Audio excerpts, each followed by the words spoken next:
Just a moment. Coming. Good evening. Professor Ogilvy? Yes. Mr. Smith, the reporter from the newspaper? Please come in. That chair by my desk. Please be seated. Oh, thank you, sir. Well, Mr. Smith, your newspaper has sent you to interview me about these alleged comets, these shooting stars, as the paper so fancifully call them. Yes, Professor. My editor was advised that your observatory here at Leek is among the best equipped in the world, and that you are one of the world's most noted astronomers, specializing in the phenomenon of comets. You flatter both me and the observatory, young man. Professor, these comets...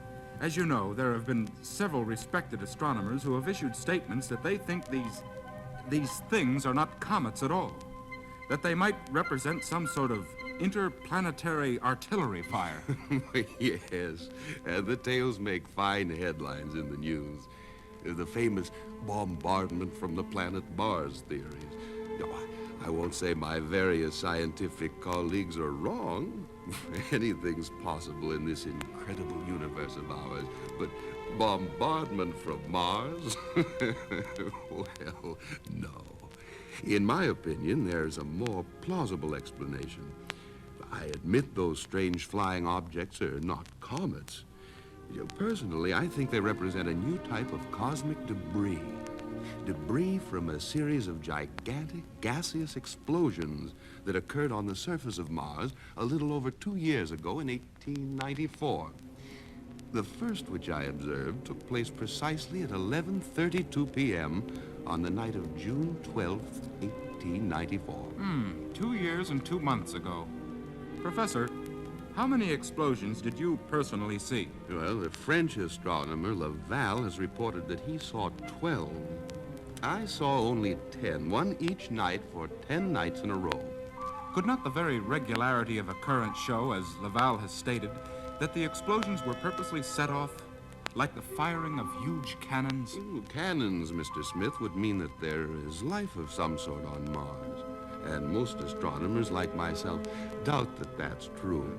But astronomy teaches that Mars has water, an atmosphere of air, almost everything needed to support life of a sort. True, but, well, Mars is a troubled planet. We astronomers have long thought that the Martian atmosphere is dying. While Mars is only about 40 million miles from the Earth, it's over 140 million miles from the Sun. It receives less than half the light and heat that we do here on Earth. According to the best theories, Mars is millions of years older than our planet. And in those years, Mars has gone through a vast cooling-off process, one far in advance of a similar and gradual process, which one day, millenniums from now, will also leave Earth a dead, frozen planet. That's the normal evolution cycle of most planets. But once then, there could have been life on Mars. Yeah. And could not that life have adapted to the changes slowly over a period of millions of years? Adapted? Oh, yes, again, I must admit anything is possible. But the chances as we know them would be at least a million to one against that. Mr. Smith, frankly, we scientists know a great deal. And yet, really, we know very little about our heavenly neighbors. Life on other planets. We'll never really know about that until one day we here on Earth develop ships which can fly up there in outer space to study and perhaps even land on those planets. You're sounding like those science fiction writers. Well, I personally am as wary of such ideas as I am of the theory of Martian guns. Do you truly believe that man will ever be able to develop ships which can fly into space? No, in this year of 1896, that does sound far-fetched, doesn't it? But, my boy, 4 years from now, the brave new 20th century will dawn. And it will be a magnificent century, boasting scientific advances of which the world we know now can only dream. Professor, I'm afraid my editor is conservative, and he'll throw me out of the office if I return with anything but facts. We'd better get back to the matter I came to interview you about.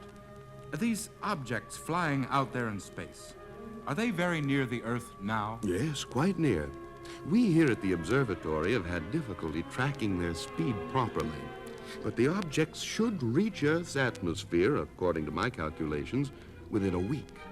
Is there danger to the Earth from these objects? Mr. Smith, there's always danger to our planet from cosmic and astral debris. Meteorites manage to hit the Earth every year, month, week. But most meteorites begin to burn out when they hit the Earth's outer atmosphere hundreds of miles up. And then they burn out completely before they reach us. You think that these objects from Mars will burn out? Hard to say. I think they will. Others, like Laval, think they might actually reach Earth in some solid form. But would you like to see these objects for yourself through the telescope? Yes, sir, very much. But I have other questions. Fine, you can ask them as we stroll along to the observatory.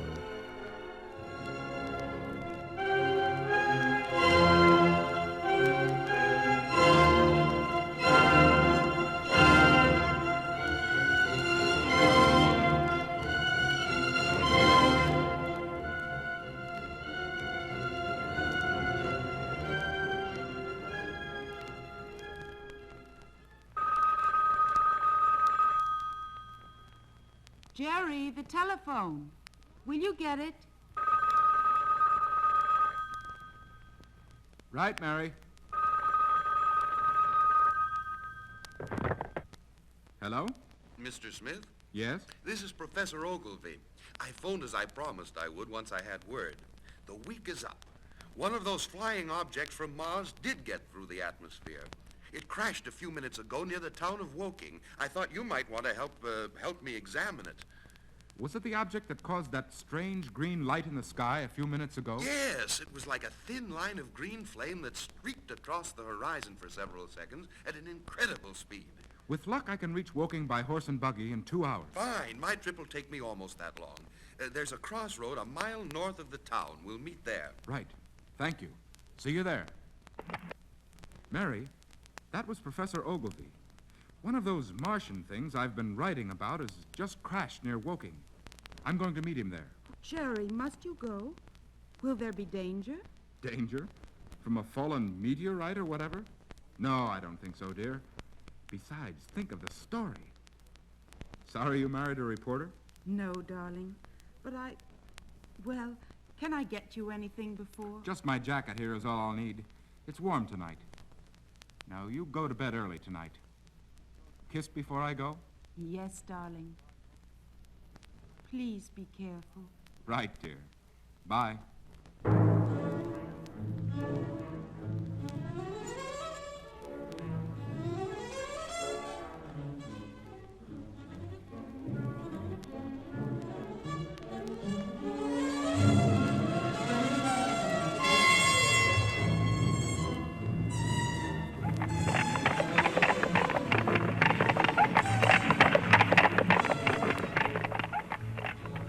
Professor, there you are. You made better time than I did. Yes, Smith. You can tie your buggy over there next to mine. The Martian debris is over there behind that hill. Right. There. The horse is secured. That red glow. Is that from it? Yes, I was already to the top of the hill. Come along. I'll explain as we climb. Only a few people have arrived here thus far. Just as well, too, that red glow is from heat. The debris must have reached a phenomenal temperature while passing through the atmosphere. What does it look like? Hard to say as yet. It set several brush fires, and the smoke was still thick when I was up here before. From what I could see, the debris itself is the largest from outer space ever to reach Earth. The object must be at least 90 feet around and about 10 times larger than any meteorite yet found.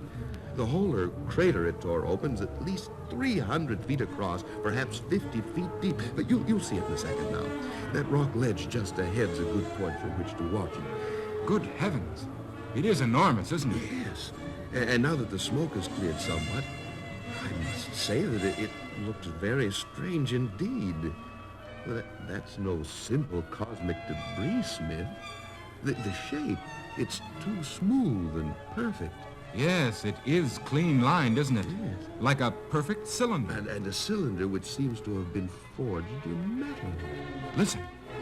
Those clanking noises which just started. Inside it. Or maybe not inside. It could be the sounds of the metal contracting as the thing cools further. Oh, look, there's a soldier coming this way. You there, you two. You'll have to clear off this hill. That thing might be dangerous. Yes, Sergeant, I know. That's one reason why I'm here. Who are you, gentlemen? I'm an astronomer, Professor Ogilvy from Leak Observatory. And this is Mr. Smith, a reporter from the Chronicle. Well, gentlemen, I'll still have to order you off this hill. The Army has orders to seal off this area until that thing cools off and is safe. Young man, I'm an expert on such things. Well, sir, if you want permission to stay around here, you'll have to see my captain. He's set up at the post command down at the... Quiet. Listen. Those metallic sounds. They're getting louder now. And they are coming from inside. The top there. Something unscrewing, like a cap. It is unscrewing, like a hatch.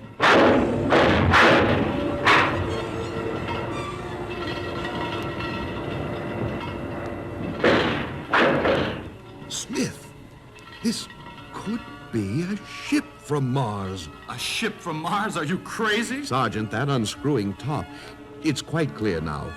That is a hatch. The cylinder is a spaceship.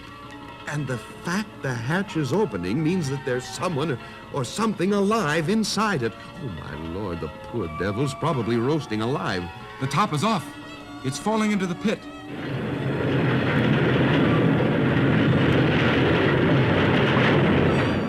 Can we help who's ever inside? The heat, man, still too intense to get near it.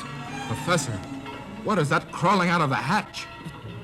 It looks like an octopus arm. Yes, a long snake-like tentacle like that of an octopus. There's another tentacle. And a third. Its body's coming up now. Good Lord, it does look like an octopus. 8 tentacles supporting a huge head. He's about the size of a grizzly bear. Those green things, those must be the eyes. Yes, and it has a mouth, too. It's drooling and panting. Well, how can it stand the heat? It's almost out of the ship now. It's moving so heavily, so sluggishly. Probably our air on Earth is wrong for its lungs, and our gravity's too heavy for it. But the heat doesn't seem to be burning it. It must be immune to heat. It would have been dead by now if it wasn't. It's falling. Toppled into the pit. It's sure to burn now. Ooh, there's another tentacle coming out of the hatch. And another. Another head. Now's the time to get out of here. Wait. That crowd forming over there on that hill. Look at them. They're climbing down toward the crater. Why doesn't that fool captain stop them? He has orders to... Come along. Let's get out of here, quick. Sergeant, come along. I can't leave. Duty, sir. I have to stay. Don't be foolhardy. Until we know what those Martian animals are, we'd be safer away from this hill. I can't go, Professor, but if you can get to the captain, tell him... Look, there's another one of them coming out of the ship. What's that metal pole that's rising from the pit? That looks like something like a rifle barrel at the end of the pole there. That is some sort of weapon.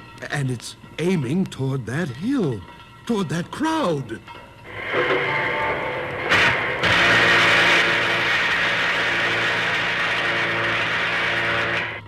Oh, Lord, that jet of flame. The gun shoots fire. The crowd enveloped in flame. Wiped out. That's a heat gun. No wonder the Martians didn't perish in their ship. Heat is their weapon. They are immune to it. The gun is turning toward us. It's aiming at us. Run! Fast!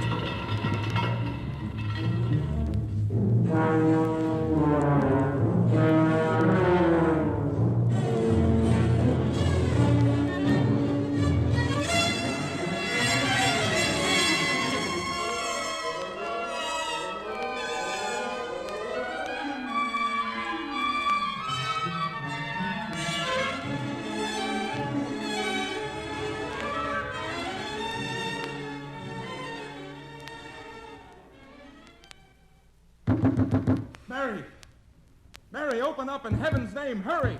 Coming, Jerry. Jerry, you look terrible. Your eyes so frightened. Your suit. Has word of them reached you yet? Word? Them? What are you talking A about? spaceship from Mars. The Martians. Martians? Jerry, are you... Mad?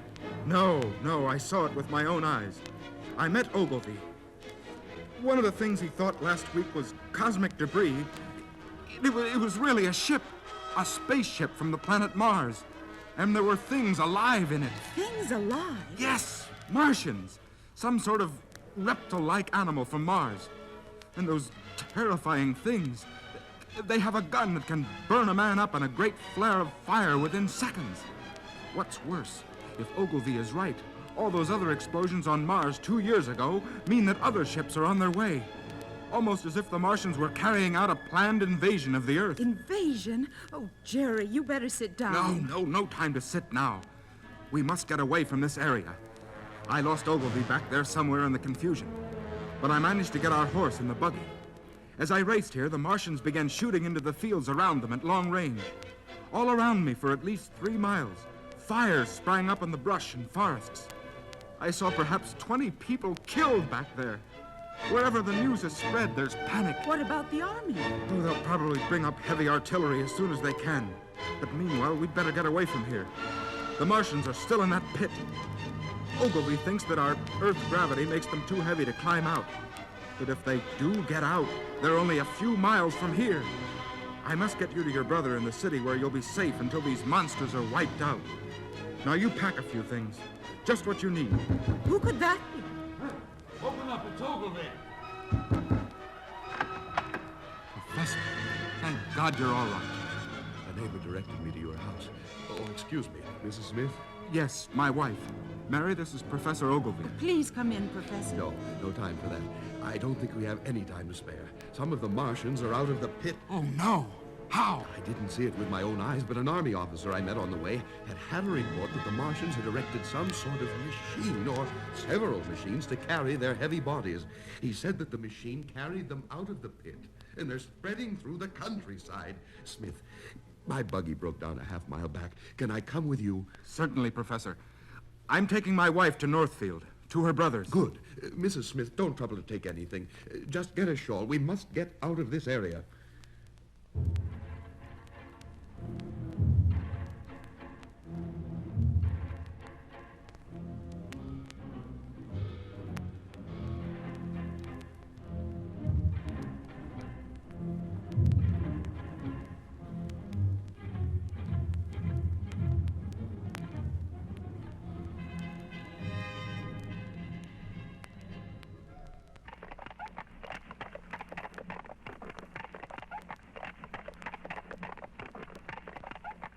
My wife's brother lives near that street over there, Professor. If we can drop her off first, I'll take you to the town hall. Thank God we made the city. Here we are, Mary. You'll be all right now? Your brother's house is only a half a block down that street. Must you go? I'm so frightened. Yes, I must help the professor. And I must get to the paper. I'll be back soon. All right. Be careful. Oh, Jerry, I love you. I love you, too. Kiss me. That's my Mary. Now, quick. We have to get along. Goodbye, Professor. Goodbye, Mrs. Smith. He'll be all right. Oh, Jerry, be careful. Right. Goodbye, Mary. Smith, I didn't want to say anything back there. I must get to the capital. But that's 50 miles away. Yes, I didn't want your wife to know. There are no trains direct from this city, or I'd go that way. I must get to the capital. That's where my knowledge and help against this Martian invasion is needed most desperately. Will you drive me? It's urgent. Well, I should. No, I guess you're right, Professor. However, have you told me everything you know? Yes, Smith, I have. The Martians were immune to heat. According to reports we've picked up along our way here, they're out of the pit and marauding through the countryside in machines which seem to allow their bodies to function against the severe gravitational pull of Earth. Unfortunately, we've heard so many different rumors. I will only get accurate information from the government in the capital. The intelligence which could have built and flown that spaceship is far in advance of our own knowledge. And that heat gun, the marauding machines. Yes, and the fact that there are more ships and more Martians probably on the way. Yes. You'll be needed in the capital. I'll get you there, Professor. Thank you, Smith.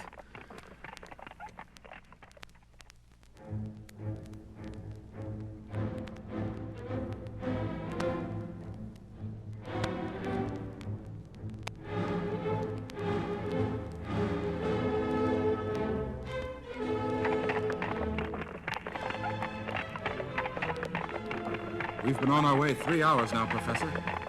Should hit another main highway soon. Smith, look there. The sky to the east. A flash of fire.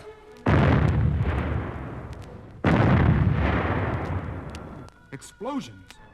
The town of Ipswich is over that way. The sky over there lighting up. The town must be on fire. The Martians must have already got this far, ravaging as they went. Professor, my wife. We must go back. Steady, Smith. The army will either defend the city or evacuate the civilians. But I don't like that approaching rumble. That rumble, something like the sound of a huge machine. It's coming this way. Quick, down from the buggy. But, Professor... But nothing. Do as I say. Unhitch the horse. Let it loose. At least it might get away. Yes, but... Do as I say. Hurry. Now, Smith, that stream over there. Head for that. If the Martians set fires, the water might protect us.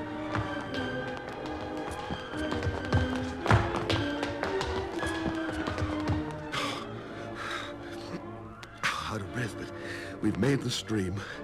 Those rocks. Let's get behind them. Professor, there on the hilltop, silhouetted against the sky. One of the Martian machines. A huge tripod. 3 metal legs topped by a tank-like cabin. Inside that cabin, the Martians must be able to operate without suffering the pull of Earth's gravity. Inside it, their superior brains can operate easily. But the tripod is taller than several houses. Its legs can crush even those tall pine trees. Coming out of the cabin now. Metallic tentacles. Metal arms shaped like their own. The Martians do operate from within that cabin. And there in the nose. One of those heat rays just thrust out. Let's get out of here. Easy, Smith. We're safer in this water behind these rocks. It hasn't spotted us. It'll pass. But its size, it's colossal. Do you think our army can... Smith, it's aiming the heat gun. See that house on the hill about a mile from the machine? Watch.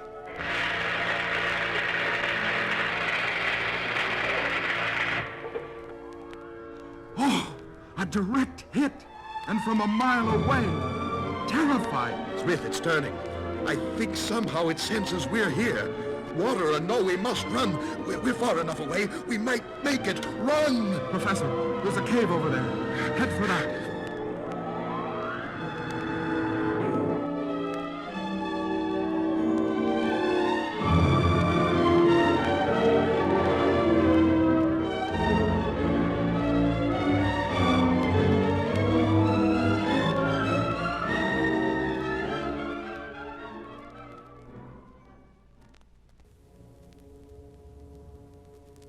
We've been holed up in this cave for over 24 hours, trapped like animals.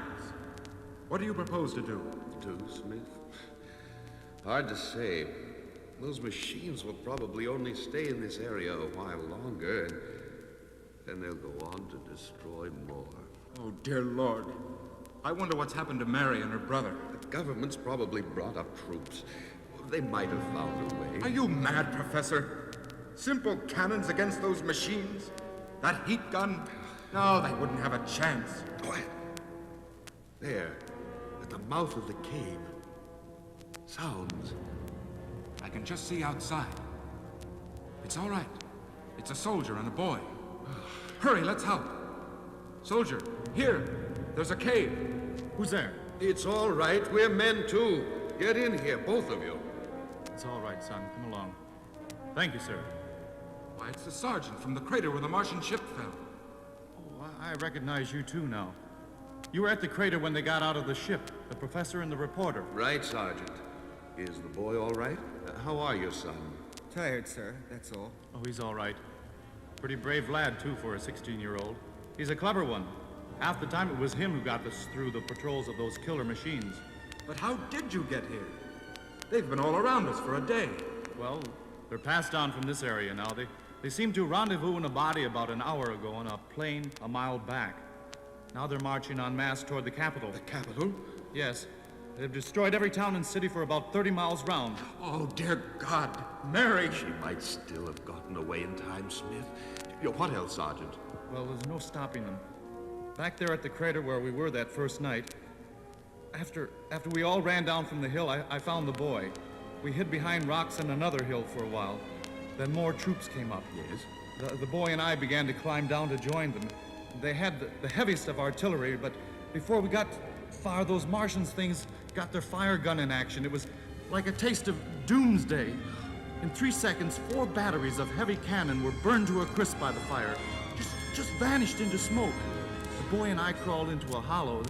Then the army ammunition supply exploded, and finally there was a lull. The Martian gun disappeared, and sounds of hammering and building came up out of the pit. We ran fast, looked for the boy's house for a while, but by the time we got there, the gun had been in long-range action. His house was gone, burnt up. And the Martians built their machines fast. It must have taken superhuman effort for them to work so hard in resistance to our gravity. However, the machines must have been ready, made for assembly. But the machines are gone from here now, sir. They just destroy things with the fire and go on someplace else. Sergeant, you say that the Martian machines mustered forces? How many are there? The boy and I must have seen at least 40 in the past 24 hours. 40? But it's impossible. 40 for one spaceship. But there's been more than one ship, sir. Trapped back in the valley there last night, the boy and I saw at least 7 more land. Smith, those other explosions I observed 2 years ago were other spaceship launchings. This is an invasion. A planned invasion from Mars. Sir, I think we should move on to the capital. But surely they'll attempt to destroy the capital the first thing. Attempt, but if there's a defense to be made, it'll be made there. We can follow them, the machines. Once they've gone over a stretch of land destroying things, they're through with it. Besides, the cliffs along the coast are full of cover. You're probably right. Well, gentlemen, son, shall we be on our way?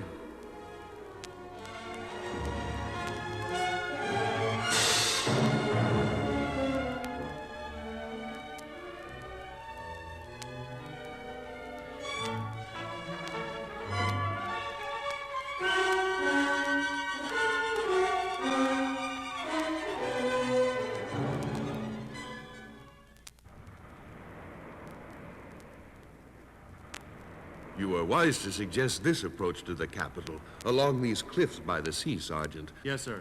I reasoned that with so little settlement up here on these cliffs, the machines would leave it alone. And if I remember the stretch of moorland right, we'll get a first glimpse of the capital over that next rise. Then it's about 2 miles downhill to the outskirts of the city. Hey, boy, don't get too far ahead. But Sergeant, look! Come quick! I can see the harbor. There are ships, wrecks, dozens of wrecked ships.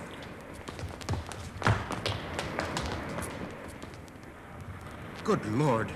The tripods have been here already. The capital harbor is littered with burned-out ships. Their steel hulls so twisted and melted. But look farther on.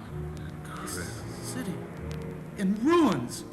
Toward the north there, still smoking the ruins of the Capitol building. They did a good job here, the Martians. The army must not have been able to put up much of a defense. An entire metropolis wiped out. Probably thousands of people killed. Some of the populace might have been evacuated. Mary, I must get back to her. Smith, I've told you. If she and her brother did get out, they moved in front of the Martian sweep. And the Martians are still somewhere up ahead of us. Ahead of us and the ruined capital. We must go on in the direction we've been going for the last week. Oh, how long can we keep this up? Hiding hours on end? Waiting for the Martian machines to move on? Living on raw vegetables from the fields they didn't burn up? We've been 8 days coming only about 20 miles. Easy, sir. The professor is right. I think ahead is still the only way for us. All right. Let's move on then. Right. Now, son, I want you to stick with us. Stop getting ahead. Yes, sir. I'll stick closer now. Good. Shall we start climbing down to the ruins?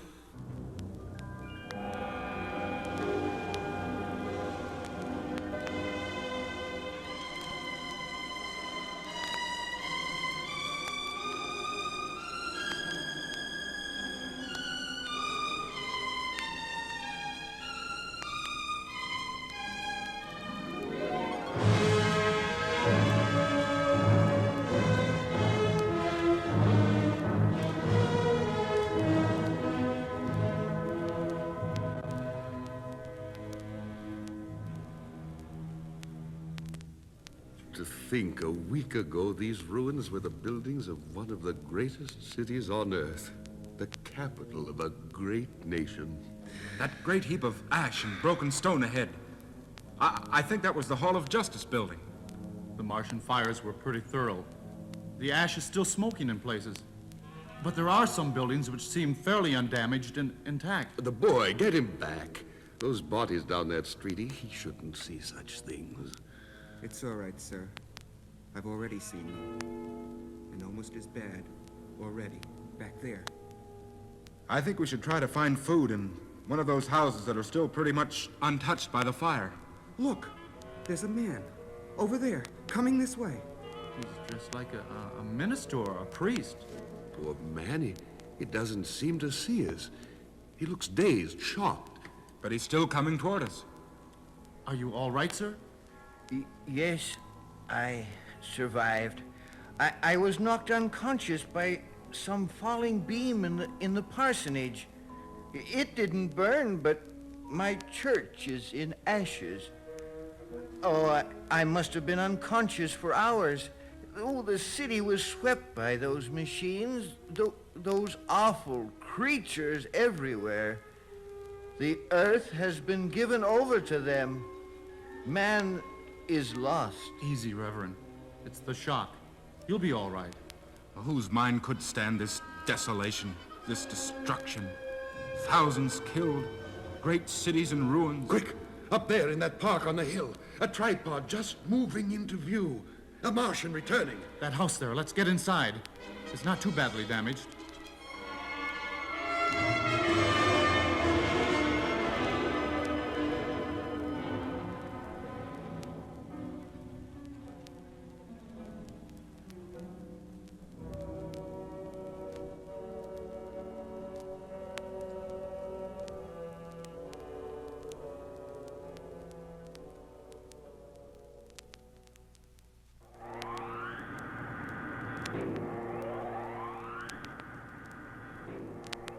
It's 12 hours now that Martian tripod has been patrolling this neighborhood. Yes, Sergeant, but we might still be safe here in this cellar.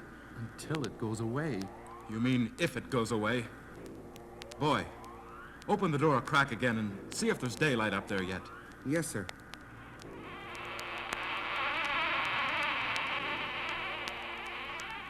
The sun's just coming up. But there's that rumble of that machine again close by. God must have sent us them as our final judgment. The minister has fainted. No, Smith. He's dead. His heart finally gave out. He was through more than we've been. His mind had taken too much. The machine! It stopped outside the house. Get back away from that door now. If only there was a lock. Wait, boy. Let me have a look up the stairwell. It senses we're here. A tentacle is reaching through the room above toward the stair to this cellar. Professor, does it hear us? No, I don't think the Martians hear things at all. They seem to sense things. Wait! Quick, the tentacle is hovering at the top of the stair. Over there! Get into that far corner. Bring the minister's body. Quick! It's behind the door now. Are you sure it can't hear us? I can't be sure, but it does sense us, that we're here. The knob on the door. It's turning. The door's opening.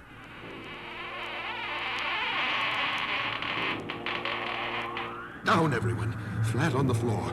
Close together. Don't move. Perhaps the tentacle won't reach us. It's feeling its way toward us. Easy. Even if it touches you, don't move. Oh, it's moving towards the boy. Steady, lad. Yes, sir. But the tentacle has reached the tip of his shoes. Steady, boy. You mustn't move. Steady. Don't move a muscle. Easy, boy, easy. It's retreating. It's drawing away again. Towards the stairs. It's gone. It doesn't hear. The boy. He's passed out. The boy's gone into a state of shock. Your coats, cover him. We must keep him warm. Smith, close that door again and try to barricade it. Right.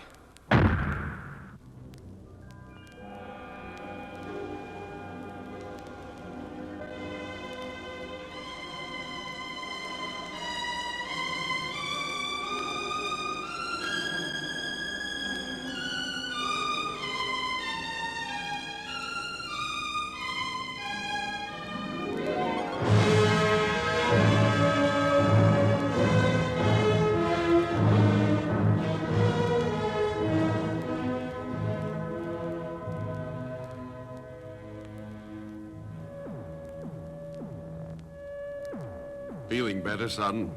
Yes, thank you, sir. Just that I feel the chills. You'll be all right, son. I just wish we could get something warm inside you. That wailing sound up there from the Martians. It's been going on exactly 8 hours now by my watch. Yes, and it's 9 hours since it's attacked our cellar.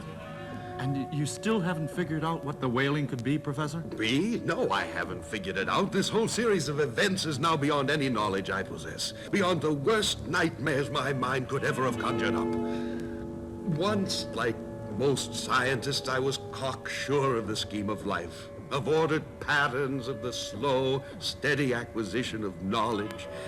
But men on Earth possess puny brains compared to that Martian up there. That wailing must mean something. They never did that before. Means something. A victory celebration, perhaps. Gentlemen, the Martians have conquered, and we must face it. Our capital city lies destroyed, along with Lord only knows how many other towns and cities. Thousands of people killed. Perhaps our whole nation is ravaged by now. The Martians, from all evidence, have swept aside even the most modern defenses we possess. From our country, they can push on to other countries and other continents. Our country will be the springboard to their domination of the world, the whole of the earth itself. The superhuman intelligence which built and flew those spaceships, that conceived those tripods and guns, there's nothing that it couldn't do. Remember, Smith, I told you when we first met, Mars is a troubled planet. Its atmosphere is dying. Life there has adapted, but it cannot adapt to the eventual death of its planet past a certain point. The Martians have sent this force to see if their destruction of human life on Earth can succeed. But according to what you saw of the explosions 2 years ago on Mars, the explosions we now know were the firing into space of the Martian ships. Perhaps only 12 ships have invaded the Earth. And you yourself said 2 days ago that you thought each ship could hold only at most 12 Martians and 12 of their machines. Yes, I still think that. But even those few have already been enough to cause the fantastic havoc and destruction and death which we have seen. Then we can't still get away, sir? For your sake, son, we're going to try. If that thing up there ever moves. But you, like the others, should know what I think we'll face if we get out of here. Even if that machine up there and the others move on. Even if they start their move on to other nations, a move around the world, it still is ended with humanity. The men of Earth have been beaten. This is no simple war. War does not exist unless two sides can fight, and mankind does not seem to be able to fight the Martians. This is no more a war than there would be war between men and ants. The ants, splendidly intelligent creatures, build intricate cities, live out their lives, have their own type of wars, even rebellions within their hills.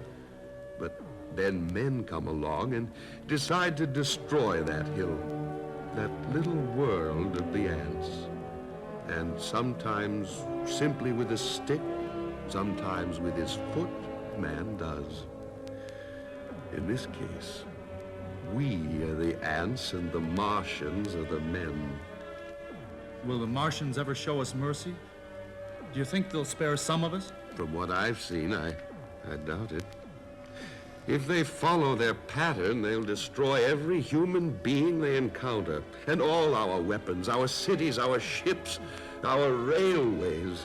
Inevitably, some men will hide and live for a while. Perhaps the Martians will need slave labor in their newly conquered Earth. At that point, they would begin catching us, picking out the strongest of us to keep, and killing the rest. For a while, we who survive free would try to hang on, living in cellars and in caves. But if the Martians don't want us, they'll hunt us out. We'll be like ants in anthills that the huge Martian machines can crush at will beneath those huge and awful metal legs. Yes, Mars is a dying planet. But our Earth will be the new home of the Martians. The Earth we knew. Listen, everyone! The wailing has stopped! The door.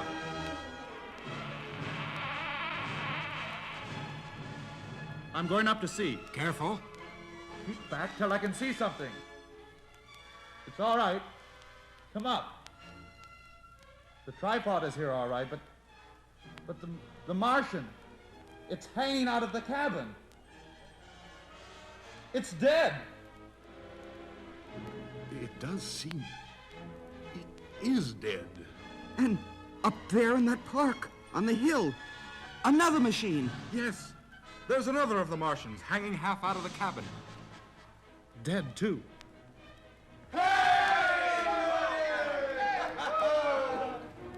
Professor, what did the men? Yes, Professor. What killed these Martians? Did they become sick, sir? Well, the boy is pretty near to it. I'm almost positive that that is it. The Martians became ill with some lethal disease. That wailing of theirs was pain, their death agonies. Gentlemen, they were slain. Our human weapons were no good against them, and yet they were slain. And slain, after all, of man's devices had failed. By the humblest thing that God in his wisdom has put upon the earth. They were slain by bacteria, germs, disease bacteria against which their foreign bodily systems were unprepared. The disease. Is it from the putrefaction? The rotting of the dead bodies around us? Will it affect us? No, those bodies must be cleared away and buried. We must watch ourselves, boil the water we drink. Diseases harmful to us will soon start. But the disease that's overtaken these Martians is something else. Germs of disease of 1,000,000 types teem in the earth around us. Some of those germs have been killing men since the time Earth's life began. But to many other germs, man has developed a natural resistance. By virtue of natural selection, we've developed certain resisting powers. I was a fool not to think of it before in the confusion of these horrible weeks. The atmosphere on Mars is such that it probably would not support bacteria and germs, at least of the type we have on Earth. The moment the Martians landed, wise as they were, strong as they were irrevocably doomed to die. The very moment they left their spaceship, our microscopic allies began their deadly work and the overthrow of the Martians through disease. Through the toll of 1 billion human deaths from the diseases of all time, man has bought his birthright in the earth. And that birthright is his against all comers. It will still be his were the Martians 10 times as mighty as they are, for neither do men live nor die in vain. Does this mean those other Martians off to the north and down to the south have died too? Yes, Sergeant, without doubt. None could survive too much longer than these here. That body there is already beginning to rot. The Martian torment is over. Look! Down there! Down the hill, toward the outskirts. A cloud of dust on the road. Dust. And a crowd of people. Refugees. The survivors are returning. The Martian invaders are dead, and the thousands who fled, who got away, are returning. Oh, perhaps Mary is alive. Perhaps she's among them. Oh, God help you, Smith. She might be elsewhere with other bands. My mother and father, sir. Do you think that they... For now, we can only pray that they too got away, son. But it'll be all right. Smith, the sergeant, and I will see you're taken care of. I hope you're going to see a new world come out of this Martian invasion. I hope you're going to see mankind joining together, forgetting petty wars and differences. We know there are bigger dangers now, common dangers that affect all men. And we're going to have to unite and help each other. I can only hope that men not only here in our own battered and ravaged country, but in every land in the world will now understand that men joined together as you and Smith and the sergeant and I have been, that men banded together can survive and live, and that in peace they can prosper and grow and learn and be happy. Without each other, we would have been lost. Professor, I think maybe each of us should take a minute by himself and say a little prayer of thanks, if he wants.